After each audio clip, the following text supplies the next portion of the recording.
सबको बाजियाब करो। यहाँ आकर तुम लोगों ने हमारे और भाइयों को गिरफ्तार कर दिए, हमारा कसूर क्या है? सिर्फ यही कि हम बलोच हैं, बलोचों का कोई हक नहीं है। हम बलोच का कोई हक नहीं है कि हम आगे जाएं, कुछ करें, अपने फ्यूचर के लिए कुछ सोचें। हम इस तरह दर बदर रोडों पे ठोकरें करेंगे।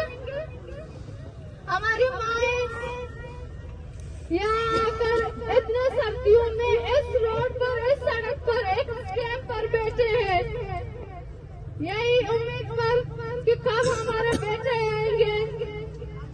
लेकिन यहाँ तो रियासत और कोई हाल, ताजा हाल नहीं दे रहे हैं। अभी तक उन लोगों ने हमें तारीख भी नहीं दी कि आपकी प्यारों को कब बाजियाब करेंगे।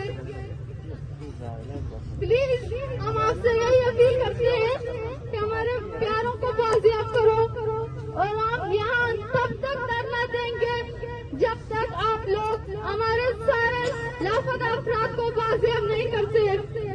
और हमारे भाई कजन जो सलाखों के पीछे है, वो अकेले नहीं है, कुछ और भी भाइयों इसके साथ है। प्लीज हम आपसे अपील करते हैं कि हमारे प्यारों को बाजियाब करो, हमारे चाचू को बाजियाब करो, और हमारे